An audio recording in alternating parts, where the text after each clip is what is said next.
Well, welcome once again to another episode of The Real Franchise. Today we're doing another one of our Meet the Team. The last few meetings where we've done this, we've talked to people in Victoria, New South Wales. We're now coming back to the best state in Queensland. So today we're with Ross and Karen. Welcome, Ross and Karen. Thank you. And I guess, where are you guys in the state? Queensland's a pretty big place. Yeah, so we're in Brisbane in Manly, just on the Bayside area. Okay, rightio. And I guess, what business do you have with James? What's your business? We've got the lawn and care business in the... Right. Yeah. Okay, so you're doing that. And I was just thinking back before we started this, it would have been about this time last year that we first met. Is that right, Ross? That's right, yep. So we were going through the process. And when did you actually start your training and business? So started the training in early February. Yep. And then hit the ground 2 weeks into February, but we had the cyclone. So that's right. You had a cyclone at the start. Yeah. Yeah. And so how did that affect? Because that's always people's biggest concern, isn't it? With starting a business, how did that affect it? Yeah, look, I suppose the good thing is there was a lot of groundwork done and the training's very thorough. So even though it was a slow start due to the cyclone, once that had cleared and everyone had, started clearing stuff up, it started to take off pretty instantly, sort of thing. So, Right. And I did straight after the training, I did have one job booked in for the day after the training session, so that was nice. And then the cyclone hit the week after. Yep. So put pause on everything. Yeah, it did. But, the good thing is the foundations were laid. So it was just a matter, it was more the wheels were spinning but not getting much traction. But once that cyclone had cleared, the traction started happening. Yep. Now, Karen, you've just started your own business as well. What business have you started? Well, I'm a social worker. So Yes. My business is like counselling and wellbeing support. Awesome. And my business is actually all online. So a little bit different, but all the concepts of the marketing and things like that, all of that you have to do to get started, they're pretty well the same, which is interesting. Good. Yep. Yes, absolutely. The same 8 steps, like we were just talking, weren't we? The same marketing and things like that. And so he hasn't got you out on the tools too often or working hard? Not for lack of trying, but I've done a little bit, don't you worry. Yep. I'm the cleaner-upper and the load the trailer person. Yep, rightio. Okay.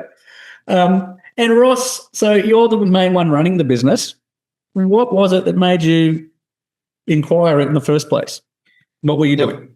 So for me, I have like a background of retail, 37 years, and then for 2 years I sort of just job hopped trying to find, after I'd finished retail, just trying to find what I really wanted to do. And I think I just came to that decision that it's time to do something for myself. I always wanted to do that, and it's easy enough to say, the boss is useless and blah, blah, blah, blah. But at the end of the day, I'm now held accountable for everything that happens. And if things don't happen, well, it's on me. And I enjoy that, and I like having that challenge of running the business, and the steps that we're given give us that opportunity to make us successful in what we do.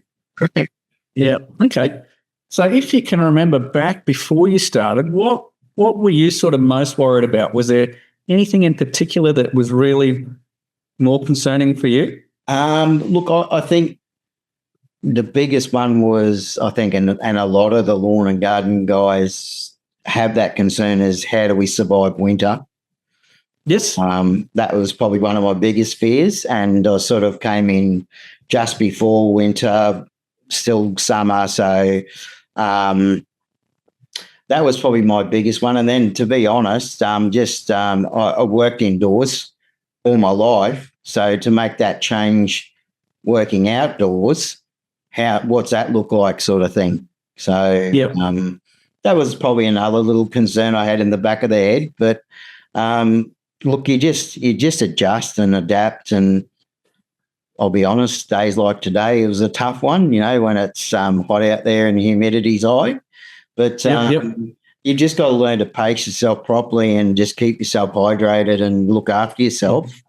And look, I'll be honest, my calendar's full, but I've had to do some adjustments because I was probably taking too much on, and I was really feeling it. So I've had to sort of spread it out nice and evenly over the whole week. And like I said to Anne the other day, if I've got to work some Saturdays just to take a bit of pressure off, I'll do a couple of jobs. Well, that's what I'll be doing, sort of thing, just so I'm not overdoing it during the hot times. Yeah. And I remember last time we were chatting, you were talking about working in the office, and you've lost a bit of weight since. Yeah, so I've lost 25 kilos since I've started. So that's been a big advantage, I think, as well. And it's funny when you start, you've got the self-propelled mower and you've got your 3 speeds. And when I first started, number 1 I thought was a bit too quick, and I'm like, how do I keep up with this? And now it's, I've had it on 3 for quite some time, and I'm like, does this thing go any faster? Yeah. So, your fitness good for you. It's good for your fitness as well. So it's a good journey. Yeah. I've been thinking we should advertise that, the James weight loss program. And I'd hate to think if I actually ate properly too, that if I, I probably would have lost another 5 or 10 kilos, but. Yeah, right. Oh, that's good. Well, so thinking back, you came in, and your concerns, I guess, are mirrored probably to a lot of people that are listening to this.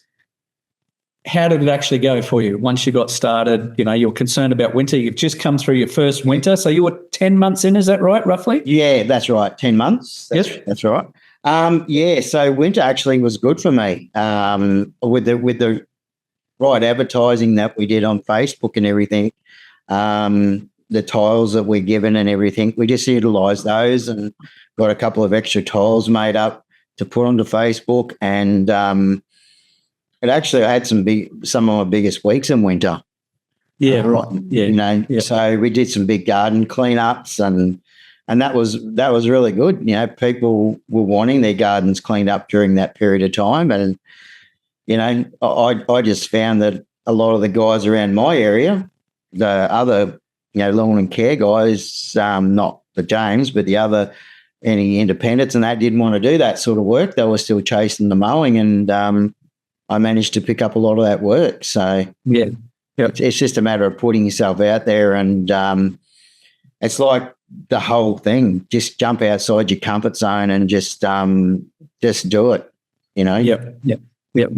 We find that all over the country. So many people are just focused on cutting grass, and that's only one part of it, isn't it? Oh, it's a small sector of it, and the hedging. And I must admit, I shied away from hedging because it wasn't my forte. But then I just went, I'm not going to get any better if I actually don't start doing. So I started taking the hedging jobs on, and sometimes you do them at a cheaper price, and just say to them, look, I'm going to do your hedges. And I was honest with them and just said, look, I'm not an expert on it, but I'll give it a go.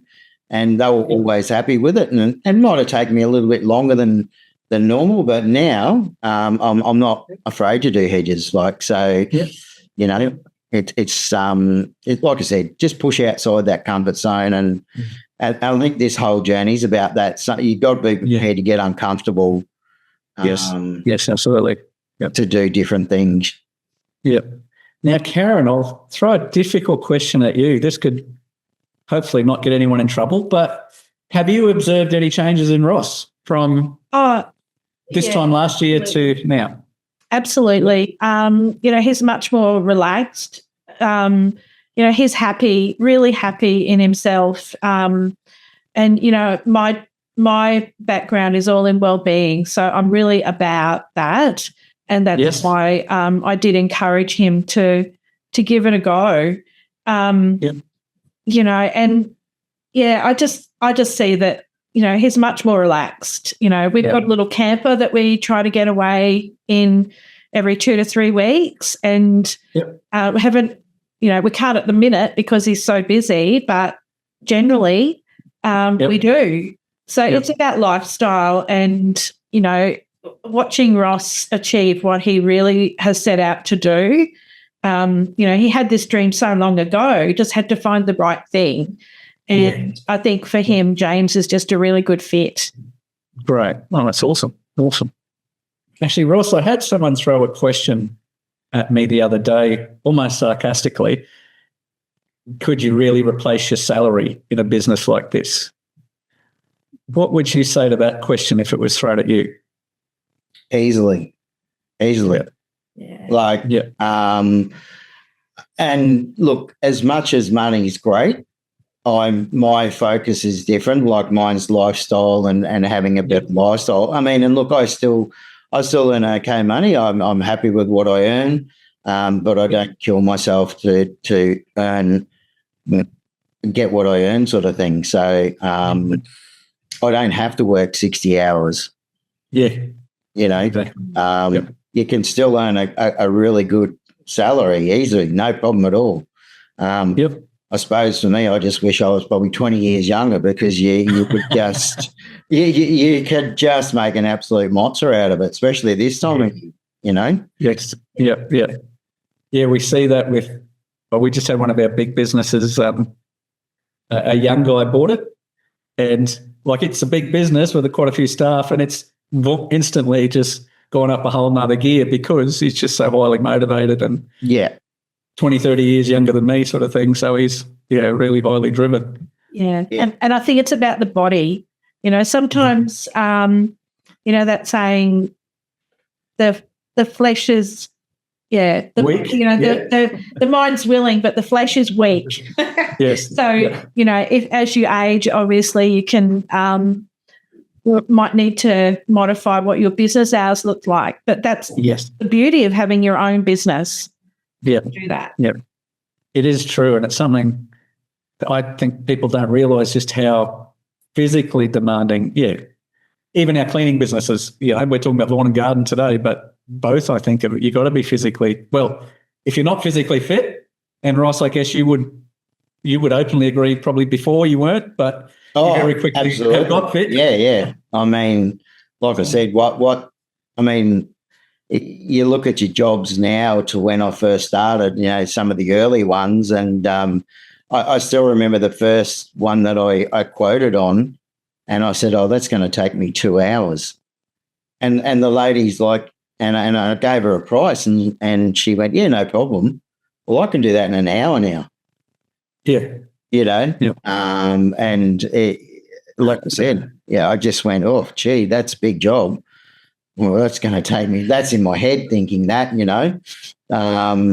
2 hours. So I quoted her on that, and now I can do it in an hour. And most of my jobs, I like that. I wouldn't say some of them aren't halved, but, you're definitely shaving time off. You get quicker and quicker. Yeah. Quicker and quicker, and your skill sets get better and better. So that's the other thing too, is when you start out, obviously, for me, I had no real, apart from around doing the yard, the household, lawn. Yep. I never had any other sort of skills. So, but when you're doing it every day, you very quickly sharpen your skill sets. Yeah. So, Ross, before we go to some quickfire questions to wrap up, one last one. Is there anything that you wish you'd known beforehand? Like any tips, any bits of advice to people that are looking that you wished you'd known?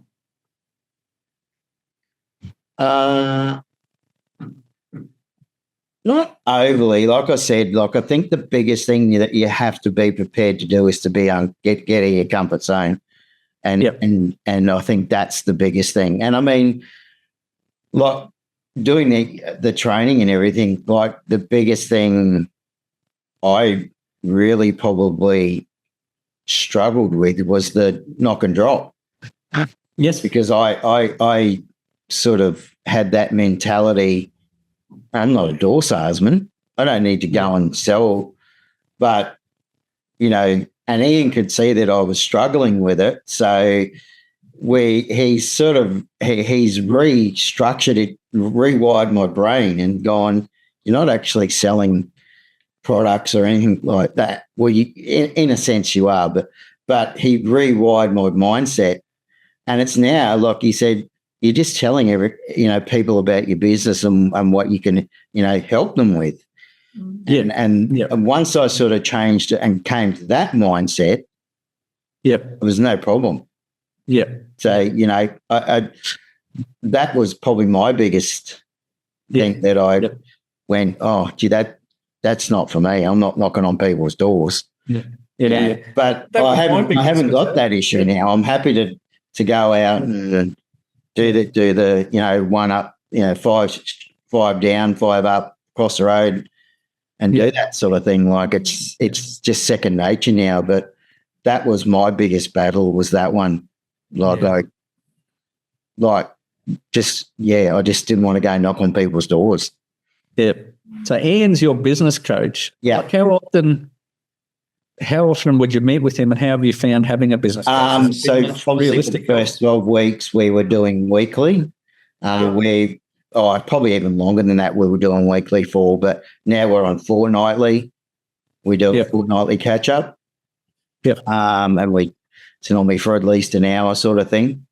Yep. But yeah, no, it's still good to have that contact and sort of, I suppose now what we talk about now is more about future and, where I'm heading and what my goals are as far as with the business, what's next sort of thing. Yep. Cool. Mm-hmm. Well, thank you for that. I'm just going to, sorry, go for it, Karen. From an outsider's point of view and someone who's in a support role, yes, as well as, now that I've opened my own business, I think the beauty of Ross being part of a franchise arrangement is the extra support that comes with that. Like there's business coaching, there's, he can reach out to you. There's all these other people in the company that are available, and the service that they provide is just second to none. Like, for me, I'm a sole practitioner, so I had to, I started with no money, so I had to go and build my own website. James provides the website. Everything I've had to do, Ross already had provided for him as part of his franchise fees. And I'll say to him, "How did you do this?" He's like, "I don't know. I didn't have to do that." So, maybe I should have franchise James as a social worker. Oh, James, social working franchise. Well, yeah. So, that's good. Yeah, no, thank you. And really, and I think that's one thing that is really, it should be highly valued by everybody, because I think there's people who think that they can go and do the lawn mowing by themselves, or they can, but standing behind a brand as well, gives real credibility. Yep. I have so many people, not so many, but I have people say to me, it's mowing grass, how hard can it be? And yet I say to those very same people, well, if you're looking to buy a lawn trailer, one of the best places to go is on Marketplace, because there's usually heaps up for sale for people who've had a go, couldn't make it work, and now they're trying to sell off their gear. Yeah. Right? So it's a business. It's more than just cutting grass. There's all, like you just said, Karen, there's all the other stuff, which for you is the same processes that Ross has used. It's just in the franchise, as you said, he's had someone do most of that for him. Yeah. So it really accelerates people's startup, I guess. Oh, absolutely. Yeah. And in the marketing, any ideas that we might have had together where Ross has said, I don't have anything, I don't have a photo or anything. I was like, well, get a tile made up. And literally the next day, a tile lands in his inbox. It's amazing. Yeah, really great service. Yeah, awesome. Well, to close today, I'm going to throw some quick fire questions at you. So 30 second to a minute answer, just to give people to give you an idea. First question, what does your typical day in your business look like? Typical day in the business is I try and schedule 5 to 6 jobs a day. I'm on the road at 7 o'clock. Yep. Generally, most jobs take between 45 minutes to an hour. So try to be home by 1, 2 o'clock at the latest. Yeah. And if not, just keep on keeping on. Yeah. And how long? Well, this is not on the list, but how long would the bookwork take for you on average a day? Bookwork, you do it as you go. So it depends on really busy. Like if you're really busy, I'll do it at the end of the day. But I generally try and do as I go, do an invoice. So bookwork is really not a lot. Yeah. Unless you've got some quotes and you plug them into your system. Yep. Yeah. It's very simple. Yep. What's the most rewarding part of owning your James Hunt Services franchise? I think the satisfaction and the knowing that you're helping people, and I think when you do get that big thank you from somebody, Yep. that you've really helped them, sort of thing. I think that's my biggest satisfaction, is knowing that I've helped someone. Yep. That's good. That's good. What skills have you developed since becoming a franchise owner? Yeah. Well, obviously all the gardening, so lawn mowing, edging, hedging, weeding, mulching, chainsawing, all the garden tool, but then obviously the accounting side of it. So learning how to do your balancing of your books and BAS statements and all those sorts of things. It's definitely was something new to me. So that's another one. Awesome. 2 last questions. What key factors do you think make a successful franchise? I think good communication is one. Like if you communicate well, so as soon as you get a call or an email or a message, for a request to have a look at someone's, lawn, get onto it straight away. I think the difference between us and the others is if you can do that, 99% of the time you'll convert that into a customer straight away, because I think they're not used to people getting back to them straight away, especially tradie type people. Yes. So I think that's the big thing is quick response, good communication, and just say what you're going to do. Like don't say I'll be there tomorrow and not turn up. Right.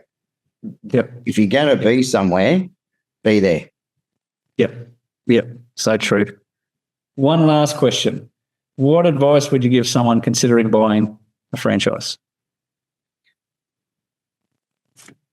Look, for me, I would say don't hesitate. It's the best opportunity that I've ever had, and I don't regret any second of the opportunity that I've got. I think the biggest thing is just go in 100%.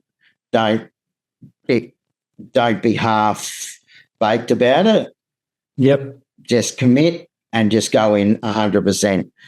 All the training and everything that you get will get you through, and the support is there. You just commit. Yep. No, that's excellent. No, thanks. Very good. Well, thank you so much for coming on today. No problem. I hope, I'm sure there's a lot of good stuff in there for people that are thinking about taking on a franchise. So, yes, thank you, Ross and Karen. All right, no problem. Thanks, Justin. Thank you. Radio.